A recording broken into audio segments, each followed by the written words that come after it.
నిజంగా కేసీఆర్ గారు తెలంగాణ ఉద్యమంలో కలలు గన్నది ఇదే. మన భాషని మన సంస్కృతిని గర్వంగా సగౌరవంగా అందరి ముందు తెలంగాణ బిడ్డ ఎక్కడ ఉన్నా, దుబ్బాకలో ఉన్నా, దుబాయ్లో ఉన్నా, వారాసిగూడలో ఉన్నా, వాషింగ్టన్లో ఉన్నా, అమీర్పేట్లో ఉన్నా, అమెరికాలో ఉన్నా, ఎక్కడ ఉన్నా గొప్పగా ఘనంగా, ఖైరతాబాద్లో ఉన్నా, ఖతార్లో ఉన్నా, ఎక్కడ ఉన్నా గొప్పగా చేసుకోవాలన్న ఉద్దేశంతోనే మనం ఆనాడు తెలంగాణ రాష్ట్రం కోసం కొట్లాడి సాధించుకున్నాం. సరే, ఆ పోరాట క్రమంలో వందల మంది పిల్లలు మరి బలిదానం అయితే మనకు అల్టిమేట్గా కేసీఆర్ గారి నాయకత్వంలో ప్రజల పోరాటంతోనే తెలంగాణ సిద్ధించింది.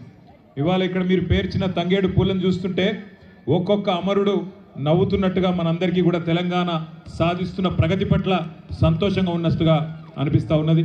మరి నిజంగా కూడా హృదయపూర్వకంగా ఇవాళ పక్కనే పద్మారావు గారు చెప్తా ఉన్నారు, ఒకనాడు తెలంగాణ రాష్ట్రం ఏర్పడక ముందు తెలంగాణ భాషలో యాసలో ఒక పాట కూడా ఇక్కడ వినబడని పరిస్థితి.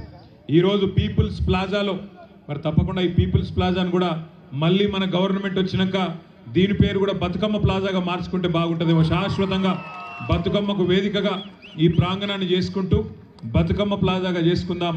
భవిష్యత్తులో మరింత ఉజ్వలంగా మన భాషని సంస్కృతిని కాపాడుకునే విధంగా ముందుకు పోదాం. మీరు వచ్చింది రాజకీయపరమైన ఉపన్యాసాలు వినడానికి కాదు, కానీ నేను చూస్తూ ఉంటే ఆ రామక్క పాటకి, దేక్లెంగే పాటకు కూడా మా ఆడబిడ్డలు ఏమీ తగ్గకుండా ధీటుగా మళ్ళీ కేసీఆర్ గారిని ముఖ్యమంత్రి చేసేదాకా, తెలంగాణ తల్లి చేతి నుండి బతుకమ్మను తొలగించిన దుర్మార్గుణ్ణి ఇక్కడి నుంచి తరిమి కొట్టేదాకా, తెలంగాణ తల్లి చేతుల్లో తిరిగి బతుకమ్మను పెట్టేదాకా మన పోరాటం ఆగొద్దు. ఇదే స్ఫూర్తితో మీ అందరి ఆశీర్వాదంతో ముందుకు పోతాం.